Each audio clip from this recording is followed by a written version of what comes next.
Hey everyone, and welcome to What Did I Miss? The Last of Us will soon be airing as a live-action series on the streaming service currently known as HBO in early 2023, almost 10 years after the video game was first released to the public. Since the game was released by Naughty Dog Productions, the same game developers that created the Uncharted series, it has garnered the reputation as being one of the greatest video games ever created, due in large part to its desperate and heart-wrenching story. This is thanks to the very complicated characters that we are introduced to along the way, who are forced to survive together amidst the backdrop of a post-apocalyptic world that is literally trying to kill them. With it being close to a decade since the game's release, I thought that it would be a good idea to break down the basic story points of the video game without going into any spoilers, such as the characters and who will be playing them in the new series, as well as the world they live in and the different types of infected that we will see. So this video is for new fans of The Last of Us, as well as for people that have not played the game since its release and want to get caught back up. But before I get into it, I just wanted to quickly say thank you for clicking on this video and ask that you click the like and subscribe buttons to help get my videos out to more people. The Last of Us story begins during the outbreak of a virus that is commonly known in the game as the cordyceps brain infection. This contagion is actually based in nature, as there is a similar strain of this type of virus that can infect small insects. The cordyceps infection attacks the brain of its victim and causes them to undergo physical and biological changes, which are classified into 4 different stages depending on how long it has been since they became infected, as well as their behavior and appearance. Also, when the fungus kills the host's body grows stalk-like fungal projections which release infectious spores. A healthy person can become infected either by inhaling spores produced by an infected corpse, being bitten by an infected person, or ingesting food that has been tainted by the cordyceps fungus. The first stage occurs within hours of being infected and lasts a few weeks, wherein the host loses their higher brain function as well as their humanity. These victims of the infection, known as runners, quickly become hyper-aggressive and incapable of reason or rational thought. In this stage, the victims also begin to lose their eyesight and can no longer control their bodies, but will attack anyone that is not infected that they can see or hear. Besides their appearance, this stage of infection can also be defined by the type of noise that the host makes, which is usually in the form of a loud moan.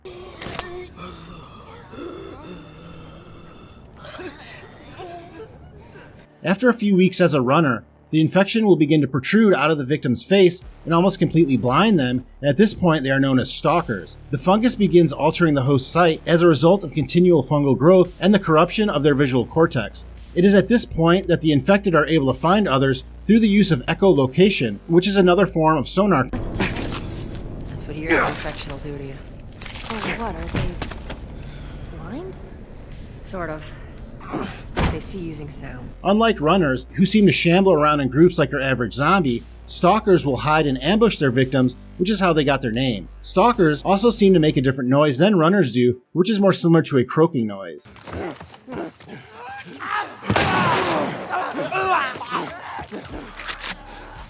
After a year of being infected, the next stage the victims take on is that of the clicker. At this stage, the face of the victim has been replaced by the fungal growth due to prolonged exposure to the infection. This also makes clickers rely completely on the use of echolocation to navigate, which causes them to emit a very distinct clicking sound that is heard many times throughout the game.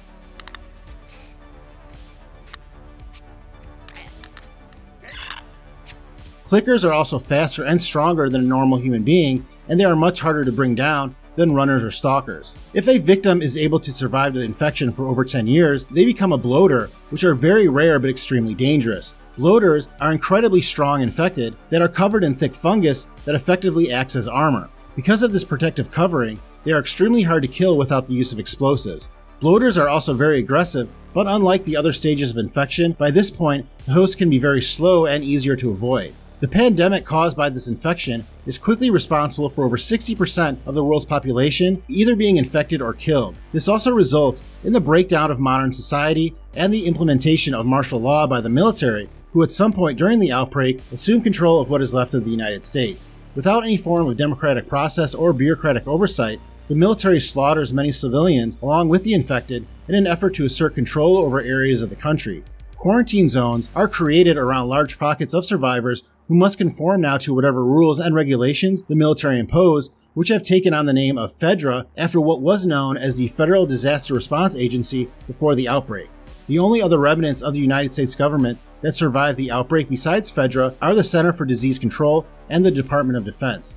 Under federal law, children living in quarantine zones went to military boarding schools and civilians were drafted into military service. These quarantine zones are built in large cities behind tall concrete walls and protected bridges to try and keep the infected and anyone else out. Fedra's main opposition, besides various groups of hunters and scavengers, is a paramilitary group known as the Fireflies, whose stated purpose is to restore the United States and find a cure for the cordyceps brain infection. This resistance group has also seized smaller portions of the country, but mostly work in the shadows and hide its members from the military, who have orders to kill any Fireflies they see on sight. The Fireflies are largely unsuccessful in their fight against the military, but are fueled by the belief that their cause is righteous, as they work towards finding a cure and end the oppressive nature of the established government. Within this crazy world is where we find our characters. Joel is a character that is living in Austin, Texas when the outbreak occurs, and in the HBO series he will be played by Pedro Pascal, who everyone knows as the lead character in the Disney Plus series The Mandalorian, or from his role in the HBO series Game of Thrones.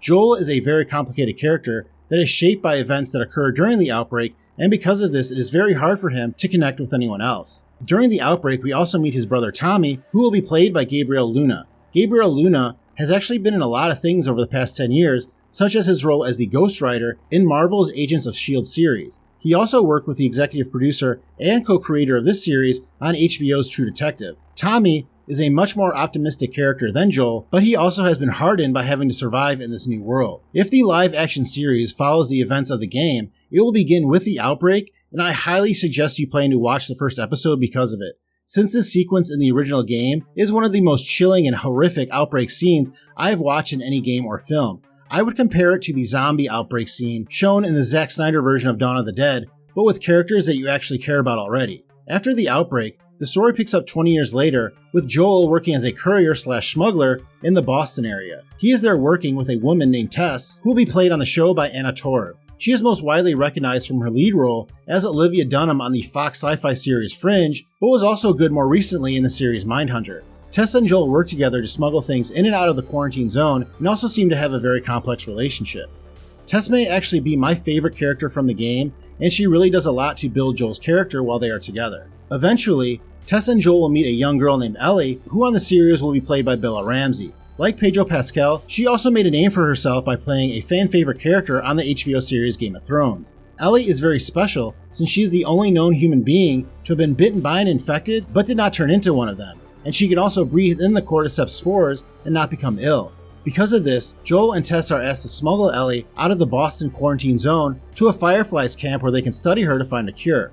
Along the way, the group face many challenges and also meet various other interesting characters that will be appearing in the series. Marlene is the head of the Fireflies and also has a special relationship with Ellie, and she will be played by Merle Dandridge. She is probably best known for providing the voice and motion capture performance for the Marlene character in the original Last of Us game, and is the only actor from the game to reprise her role in the HBO series. The actors who played Joel and Ellie will also be appearing in the live-action series, but as different characters, with the actress who played Ellie in the game, Ashley Johnson, playing Ellie's mother in the HBO series. Another important character from the game that will be appearing on the HBO series is Bill, who will be played by Nick Offerman. Bill is a paranoid survivalist that Joel and Ellie travel to looking for help and are nearly killed by after setting off his booby traps that he lays around the town that he is in. While Nick Offerman is known for playing the cantankerous Ron Swanson on Parks and Recreation, Bill is definitely a step closer to the edge of crazy than fans of that character are used to seeing the actor play, and it will be interesting to see how Bill is translated for the live-action series. The brothers Henry and Sam will also be appearing on the HBO series, as well as a few new characters such as Marlon and Florence, who Joel and Ellie find on their way across the country. Again, I do not want to get into any spoilers, so I think I will stop there, but if you do have any questions, please drop them in the comments below. I'm very excited for this series, as I always thought it would do very well on screen, and the cast is definitely top-notch. So this show has all the workings of an instant classic. This also has the chance of being the greatest video game adaptation yet, and with a live-action Fallout series set to release later in 2023 on Amazon Prime, this could be the beginning of a new renaissance of great live-action series being created there based on amazing video games. And I am looking right at you, BioShock. Well, that is all I have, but let me know in the comments if you think I missed anything. Also, let's try and keep any spoilers out of the comments, since many people want to go into the series not knowing what happens, which is why I made no mention in this video of the game's sequel. Thank you very much for watching this video. Please hit the like button if you have enjoyed it, and I'll see you next time on What Did I Miss?